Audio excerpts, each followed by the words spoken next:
Gara-gara pelukan semalam, Ruth dan Suam jadi canggung pada satu sama lain sekarang.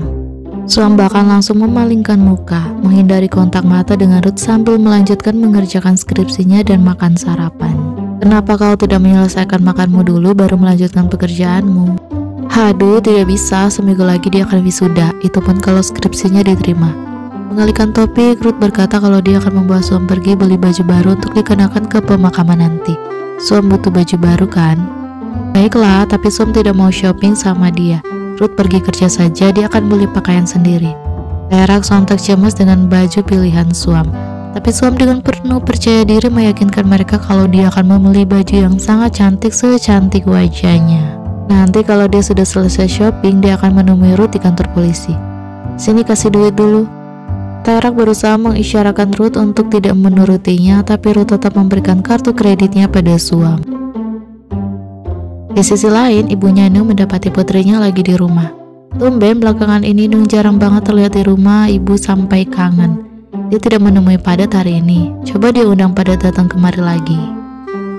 Tapi Padat memang sedang tidak ada di kantor polisi, melainkan di markas Snow White, di mana Suam sedang merecoki yang lain untuk membantunya mengerjakan skripsinya.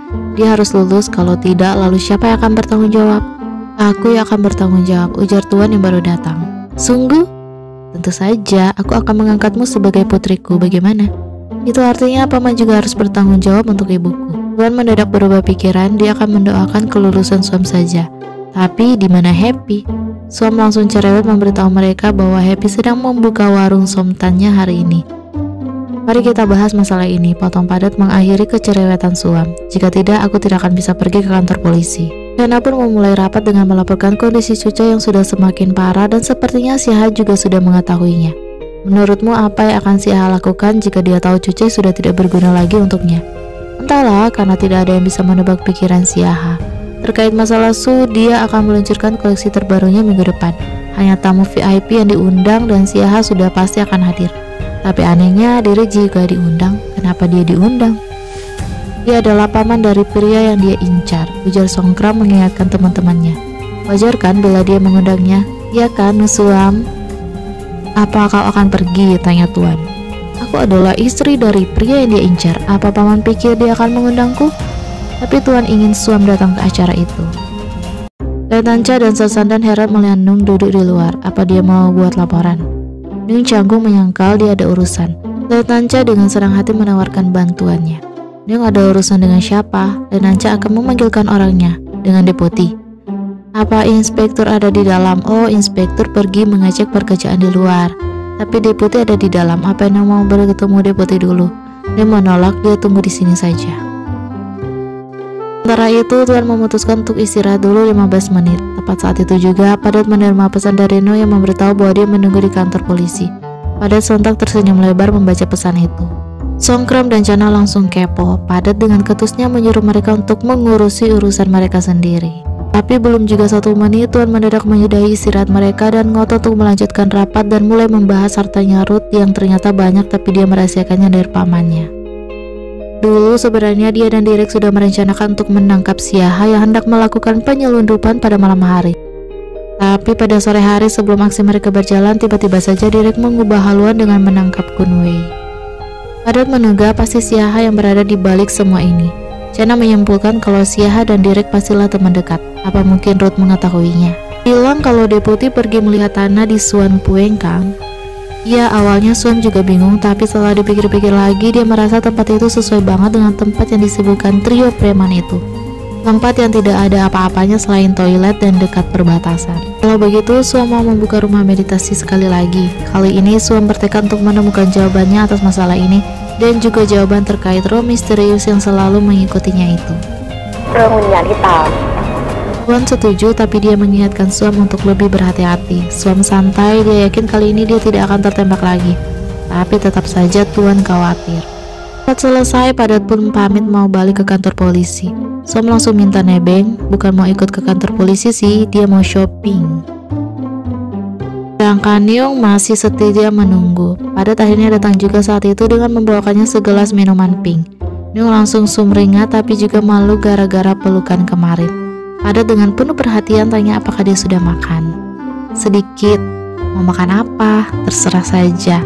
Apa kau sudah merasa baikan? Padat mengiyakan. Bagaimana denganmu sendiri, ada masalah apa? Entahlah, aku cuma sedang frustasi dengan semua orang. Pokoknya hari ini aku benar-benar tidak bisa konsen, ucap Neung dalam bahasa setengah Korea setengah Thai yang jelas saja terlalu membingungkan bagi Padat. Padat ternyata cuma membawa Neung makan di warung pinggir jalan dekat kantor polisi. Neung langsung protes lantang minta makan di tempat yang lebih baik yang jelas saja menyinggung perasaan bibi penjual.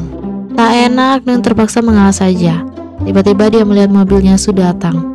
Neung langsung kepo, tapi tidak. Sebaiknya dia tidak usah ikut campur. Dia sendiri punya banyak masalah hari ini. Tidak boleh ikut campur, tidak boleh tidak. Bibi penjual jadi salah paham dan tersinggung mendengarnya, mengira Neung tidak mau makan di sini. Kenapa tidak bilang saja dari tadi? Terus sadar, Neung buru-buru menjelaskan maksudnya tidak seperti itu. Dia mau kok makan di sini, tapi tak lama kemudian dia melihat Suam juga lewat. Neung sontak cemas sekarang menyadari kedua wanita itu sama-sama ada di kantor polisi dan langsung ingin segera menyusul mereka. Tapi sedetik kemudian dia mendadak berubah pikiran lagi dan memutuskan untuk tidak usah ikut campur saja. Tidak boleh ikut campur, tidak boleh, tidak. Di sisi lain, Su datang untuk mengundang Ruth ke acara peluncuran koleksi terbarunya minggu depan. Ruth berusaha menolaknya karena dia tidak suka dan tidak cocok dengan acara begituan. Tapi Su pantang menyerah. Bahkan untuk membuat Ruth setuju, dia tidak keberatan Ruth mengajak istrinya ikut. Dia juga mengundang pamannya Ruth. Baru informasi terakhir itulah yang menarik perhatian Ruth dan membuatnya penasaran. Sejak kapan Su dekat dengan pamannya? Dia tahu sejak kapan. Aku mengundangmu sebagai keluarga. Dia juga akan datang dan yang paling penting kita sudah menjadi orang dekat. Jadi datanglah.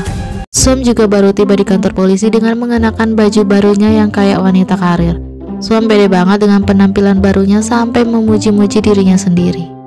Para polisi pun kaget banget melihat penampilan barunya. Suam jadi semakin kepedean, tapi mereka bingung kenapa Suam dandan cantik hari ini. Jelas dong, aku harus dandan cantik sesuai reputasiku. Memangnya tidak boleh? Boleh, tapi apa kau bisa bersaing dengan gadis cantik yang berada di ruangan deputi sekarang? Suam jelas kesal dan cemburu menyadari siapa yang ada di dalam bersama Ruth. Maka dia langsung saja masuk ke sana. Su menyapanya dengan sok ramah dan mengundang Suam ke acara peluncuran koleksi terbarunya minggu depan bersama Ruth. Sebagai apa Kun Su? Kau mengundang Kun Ruth sebagai apa? Su mengklaim sebagai teman biasa. Kenapa? Apa dia membuat Suam tidak nyaman? Jangan merasa begitu. Bagaimanapun Suam adalah masa kini. Tidak usah mempedulikan dia yang cuma masa lalu. Membalas senyum manisnya Su, Suam langsung merangkut Ruth. Sok mesra dan menegaskan bahwa dia ingin masa lalu itu pergi. Mereka di masa kini butuh waktu bersama, makanya dia tidak ingin masa lalu itu datang kembali. Itu tidak sopan. Dia harap Su bisa mengerti. Jadi tolong sekarang Su pergi karena dia sedang ada urusan dengan suaminya. Su jelas kesal dan langsung balas dendam dengan menyinggung baju barunya Suam itu. Tadi Suam bicara masalah sopan santun, tapi apa dia tidak tahu bahwa membeli dan memakai barang palsu itu juga tidak sopan. Desain baju ini berasal dari butiknya Su, tapi yang asli tidak ada yang berwarna hitam. Lain kali kalau Suam ingin baju yang bagus, bilang saja padanya, nanti akan dia kirimkan yang asli. Tidak perlu dikirim. Neung yang awalnya menolak ikut campur akhirnya muncul juga membela Suam dan menegaskan pada Su bahwa dia sendiri akan mengurus pakaian temannya. Kesal, Su akhirnya pergi. Suam dengan setulus hati berterima kasih pada Neung atas bantuannya barusan. Neung dengan canggung beralasan kalau dia hanya tidak suka melihat orang lain dihina. Apapun itu, aku tetap berterima kasih padamu. Lalu kenapa kau mau saja dihina? Kenapa kau tidak melawan? Melawan Kun Su Cawade, melawan ibuku. Neung sungguh tidak mengerti. Jika memang Suam tidak seperti yang dikatakan oleh ibunya, lalu kenapa dia tidak pernah mengatakan apapun untuk membela dirinya? Kenapa Suam tidak pernah menjelaskan apapun padanya? Apa Suam pikir dia bodoh seperti yang orang lain pikirkan tentangnya? Neung, ibumu sangat baik padaku. Dia memberiku tempat tinggal saat aku tidak tahu harus kemana. Jika ada sesuatu yang membuat ibumu tidak nyaman, itu karena ibumu sangat mencintaimu. Aku memahami ibumu dan kuharap kau juga bisa memahami ibumu. Lalu bagaimana dengan Ai? Ai bilang kalau dia akan menceraikan Anda. Apa Suam akan kembali pada Ai setelah Ai bercerai nanti? Suam menegaskan bahwa dia tidak pernah memikirkan apapun tentang Ai, tidak sedikit pun. Bahkan sekalipun Ai menikah dan bercerai berkali-kali, dia akan tetap sama seperti yang pernah dia katakan pada Neung sebelum Neung pergi ke luar negeri dulu. Lalu bagaimana dengan Pirut? Apa kalian sungguhan? Kau sungguh-sungguh mencintai Pirut kan? Tanya Neung. Tanpa mereka ketahui, para pria mengawasi kedua wanita itu dari dalam kantor. Padat bertanya-tanya apakah kedua wanita akan bernamai atau justru akan berkelahi. Menurutku kedua wanita itu sebenarnya tidak benar-benar bermusuhan sejak awal. Sementara itu Suam terdiam ragu sesaat. Akhirnya secara ambigu dia meminta Nung untuk memberinya waktu. Dia akan memberitahu Nung segalanya nanti. Dia hanya meminta Nung untuk percaya padanya. Setuju lalu pamit. Nanti dia akan menghubungi Suam untuk beli baju bersama. Saat itulah para pria juga langsung keluar. Nung pamit pada Ruth tapi Padat mendadak menggodanya. Mau menyetir sendiri atau kamu aku mengantarmu? Nung canggung, tentu saja aku akan menyetir sendiri. Kamu pulang ke rumahmu atau ke rumahku? Nung jadi tambah salting, pulang ke rumahku sendiri. Hati-hati di jalan ke Nung, ucap Suam. Dengar itu Nung dengan malu-malu meminta Suam untuk memanggilnya Nung saja seperti biasanya. Suam terharu. Padat sontak tersenyum lebar. Ruth heran melihatnya, kenapa tidak sekalian saja dianterin Nung. Oke, Padat dengan senang hati mengantarkan Nung ke mobilnya, bahkan dengan manisnya membukakan pintunya untuk Nung. Suam geli melihat mereka berdua. Ibu sudah memasak untuk para pelayat saat Ruth dan Suam baru datang. Suk sontak menggoda penampilan Suam yang hari ini kelihatan anggun pakai gaun warna hitam. Nat yang sudah akrab dengan Ruth langsung lari memeluk Ruth.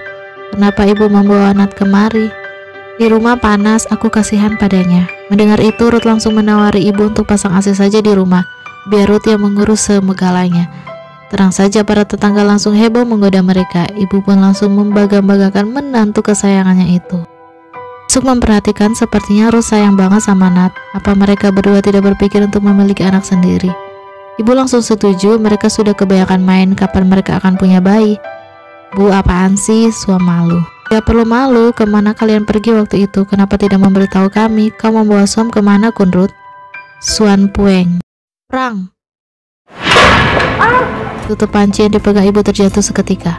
Entah kenapa dia syok mendengar nama tempat itu. Terang saja semua orang heran dan kebingungan. Ibu kenapa? Ibu tampak pucat. Apa ibu mau istirahat? Ibu canggung menyangkal dan buru-buru menormalkan sikapnya. Tapi Suk jelas curiga. Dia sengaja mengusir Suam dengan menyuruhnya untuk keluar bersama Ruth untuk menjamu para tamu polisi. Suk sadar dia tidak akan bisa mendapatkan jawaban apapun dari ibu. Maka saat Oil datang, Suk langsung mendekatinya. Dia berbasa-basi sebentar sebelum kemudian memberitahu Oil bahwa ibunya tadi terlihat pucat banget sampai hampir pingsan. Dia biasanya ibunya Oil itu sangat kuat. Tapi waktu mendengar Ruth Suam pergi ke Suan Pueng, wajah ibu langsung memucat. Bahkan Oil pun langsung kaget saat mendengar nama tempat itu. Lama kemudian, Suk memberitahu para rekan kurcacinya tentang apa yang didengarnya dari Oil tadi. Bahwa dulu sebelum Suam lahir, mereka sebenarnya tinggal di Suan Pueng. Mereka baru pindah kemari setelah melahirkan Suam. Kelihatannya informasi itu memang tidak ada yang aneh, tapi yang membuatnya jadi aneh adalah reaksi ibu. Kenapa ibunya Suam menyuruh Oil untuk tidak memberitahu Suam bahwa mereka dulu pernah tinggal di Suan Pueng? Bahkan marah bisa ada orang yang membahas hal itu, karena itu langsung menduga kalau ibunya Suam punya rahasia di tempat itu sebelum mereka pindah kemari. Apa mungkin ibunya Suam punya mantan di tempat itu? Duga Songkram. Suam sontak kesal mendengar tuduhannya, tapi Songkram serius. Coba pikirkan, bukankah Suam tidak yakin kalau Kop adalah ayah kandungnya? Hal yang disembunyikan ibunya Suam mungkin saja ada hubungannya dengan masalah ini. Benar juga. Dari pemakaman, Suam begadang untuk mengerjakan skripsinya. Ruth turun tak lama kemudian, tapi Suam canggung banget saat dia dan langsung mengalihkan pandangannya. Pun tak mengatakan apapun dan langsung ke dapur, dan saat dia selesai, tiba-tiba dia menyodorkan sandwich buatannya sendiri untuk Suam. Juga menawarkan bantuan. Ruth langsung mengambil alih buku-bukunya dan laptopnya biar dia yang mengetik. Suam makan saja. Suam begitu terpana padanya hingga dia langsung memohon pada Ruth untuk jadi suami sungguhannya. Inilah satu-satunya keuntungan punya suami di saat seperti ini. Tapi Ruth hanya tersenyum tanpa menjawabnya. Aku akan mengingat momen ini. Jika di masa depan hidupku buruk, aku akan menggunakan saat ini untuk menggantikan sisa hidupku. Bagaimana? Setelah kita berpisah dan aku tidak bertemu suami yang sebaik dirimu. Ruth benar-benar terlalu bagus untuk menjadi kenyataan. Seharusnya dia tidak memiliki pandangan kehidupan seperti ini. Satu-satunya kehidupan pasutri yang pernah dia saksikan adalah ayah dan ibunya yang tidak pernah sekalipun bicara baik-baik pada satu sama lain. Entah bagaimana dia dan Oil bisa lahir dari kedua orang itu. Jangan menilai dari apa yang kau lihat, Suam. Mungkin ada banyak sisi yang tidak kau ketahui. Maksudmu ada sisi baik dari kedua orang itu? Tidak ada. Alangkah bagusnya seandainya ibuku bertemu seseorang yang mencintainya dan bisa menjaganya. Dengar itu, Ruth langsung mengusap lemut kepala Suam dan berusaha menghiburnya. Tapi ujung-ujungnya itu malah membuat mereka berdua jadi canggung pada satu sama lain. Cobb mabuk dan tidur nyenyak setelah menyiksa ibu, tapi ibu hanya bisa menangis dalam diam. Apalagi saat dia teringat Swam dan Ruth pergi ke Swan Point, sebuah tempat yang mengingatkannya akan masa mudanya yang indah bersama seorang pria yang jelas bukan Cobb, melainkan pria yang sekarang menjadi Roy yang selalu muncul di hadapan Swam. Dia kan ayah kandungnya Swam. Ibu ketahui Roy itu sebenarnya ada di sisinya, tapi Roy itu tak berdaya dan hanya bisa melihat ibu dengan sedih. Pada saat yang bersamaan, Damkon sudah mendapatkan hasil tes DNA Swam dengan Cobb yang kontan membuat semua orang tercengang. Karena seperti yang sudah bisa diduga, Cobb bukan ayah kandungnya Swam. Tapi kalau begitu, siapa ayah kandungnya Swam dan kenapa ibunya Swam berusaha keras menyembunyikan masalah ini? Menurutku, pertanyaan yang paling tepat adalah siapa sebenarnya Nai Prai Cobb, ujar Songkran. Mendengar itu, Tuan langsung menunjukkan kopi sebuah KTP model lawas. Suku tercengang melihatnya. Nama di KTP itu Prakop, tapi wajahnya bukan Cobb. Walaupun fotonya agak kurang jelas, tapi jelas dia adalah Roy yang selalu mengikuti Swam. Terus Cobb yang selama ini ngaku-ngaku bapaknya Swam itu siapa? Di sisi lain, hari ini adalah peringatan kakeknya Ruth. Walaupun tidak mengakuinya secara langsung, tapi jelas dari omongan Derek bahwa dia iri dengan ayahnya Ruth yang selalu menjadi anak kesayangan ayah dan ibu mereka. Kakek bahkan meminta abu mereka diletakkan bersama saking sayangnya dia dengan putra tertuanya. Dulu kakek ingin salah satu putranya jadi pegawai pemerintahan, tapi ayahnya Ruth tak pernah mau. Jadi Dereklah yang akhirnya menjadi polisi. Tapi biarpun begitu, Derek tetap tak pernah menjadi putra kesayangan kakek. Jadi penasaran apa sebenarnya cita-cita Derek seandainya dia tidak menuruti keinginan kakek. Derek mengaku tak tahu, dia hanya mengikuti alur. Dia lalu cepat-cepat mengalihkan topik, menyuruh Ruth pergi ke pemakaman Letnan Com sekarang karena hari ini adalah upacara kremasi Letnan Com. Tapi begitu Ruth pergi, wajah Derek yang semula ramah penuh senyum hangat seketika berubah menjadi penuh kebencian dan dendam. Alih-alih memberikan penghormatan dengan benar pada mendiang, Derek malah menyiram abu ayahnya dan abu kakaknya dengan kasar. Sementara para tetangga sibuk mempersiapkan upacara kremasi, sersan yang paling tua berusaha menyemangati deputi dan inspektur yang tampak melamun sedih. Letanca benar-benar merasa miris melihat sedikitnya orang yang datang. Semasa hidup, manusia biasanya punya banyak teman, tapi setelah mati tidak banyak orang yang peduli. Saat ayah dan ibuku meninggal dunia, duniaku serasa berhenti berputar. Dan aku juga berpikir bahwa dunia orang lain juga akan berhenti berputar. Tapi ternyata tidak, hanya duniaku sendiri yang berhenti berputar, ujar Ruth. Padat bisa mengerti perasaannya, dia juga merasakan hal yang sama saat ayah meninggal dunia. Semakin tua kita semakin sadar bahwa kita dilahirkan sendiri, mati pun juga sendiri. Bersandar mendadak mau ikut-ikutan merenung tentang ayah dan ibunya yang sudah meninggal. Sampai saat Letanca mendadak menghentikannya dan mengingatkan kalau ayah dan ibunya Sersandan belum mati. Astaga. Kalau begitu Sersandan mau tanya apa benar rumor yang mengatakan bahwa Letnan Com adalah orangnya Siaha. Tapi Ruth hanya menjawabnya dengan diam lalu bergegas ke toilet untuk menenangkan diri. Dan bersambung, kita lanjut di part selanjutnya. Bye bye.